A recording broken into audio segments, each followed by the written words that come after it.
This one's wife, Dior, chooses Kate. Hello, I'm H.G. Tudor.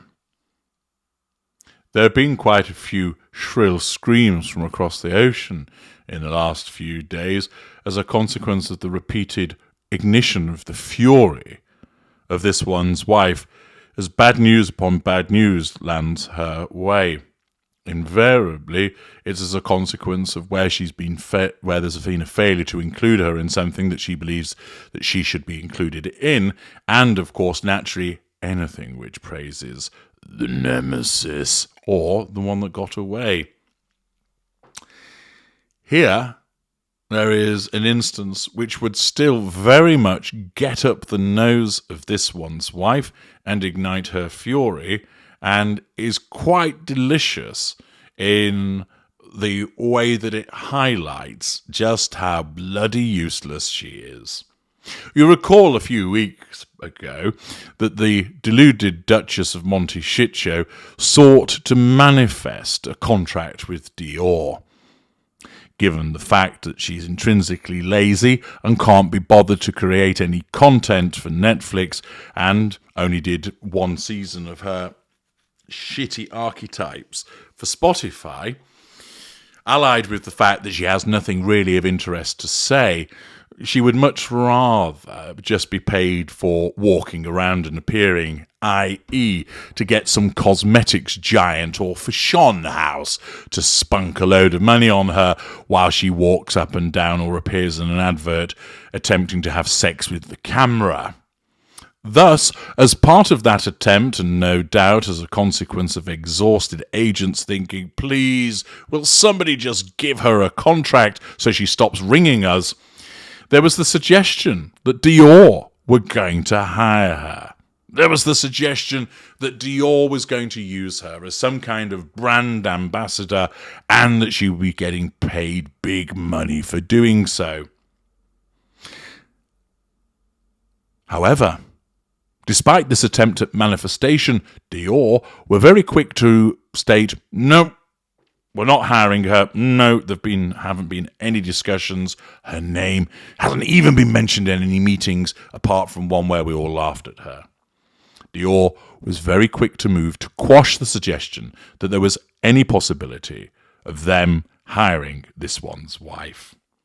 As I've explained before, in many instances, the relevant brand or organisation just lets the tittle-tattle fade on the wind. It's a bit of publicity, it doesn't matter.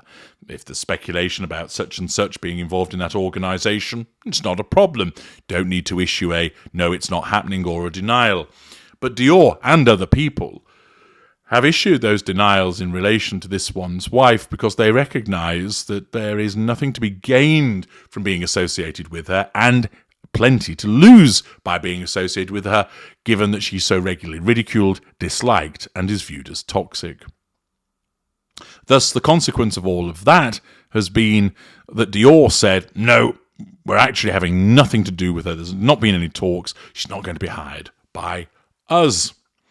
Thus, a brand that this one's wife would very much like to get involved in, because it would enable her to have a platform to assert control, draw fuel, and of course access that considerable residual benefit that she has a particular liking for, money, was denied to her. Well, now Katie Hind of the Mail, explains this one's wife gets pipped to be a new face for Dior by not the Princess of Wales, but actually the actress that plays Kate Middleton in The Crown.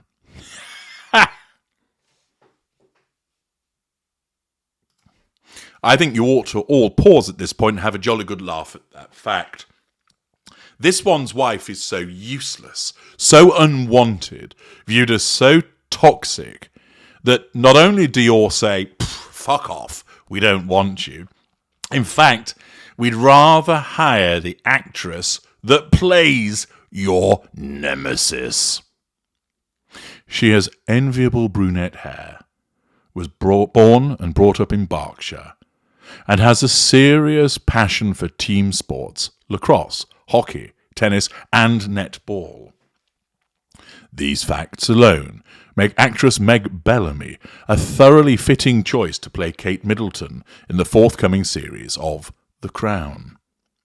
The highly anticipated final season of the Netflix drama had its premiere on Tuesday night, and all eyes were on Meg Bellamy and her co-stars as they made their red carpet debut in Los Angeles. Dazzling Meg arrived in a black silk bejeweled Stella McCartney dress, while Ed McVeigh, who plays Prince William, opted for Valentino. Luther Ford, the young actor who plays Prince Harry, went for a more edgy look, in a vest, wide-legged trousers, and an earring. The trio, who posed at the Westwood Regency Village Theatre along with Elizabeth Debicki, the actress who plays Princess Diana, are now on the verge of superstardom and everything that comes with it. But we can reveal that in a case of life truly imitating art, Meg has something else in common with the Princess of Wales. Before she has even been seen on screen, 21-year-old Meg has become a firm favourite of the fashion world. She has already pulled off a deal that would be the envy of Kate's nemesis, this one's wife, becoming a face of French fashion house Dior, with all the perks that entails. That's not all. Cartier, Valentino, and Jaguar are all deeply enamoured with Meg Bellamy.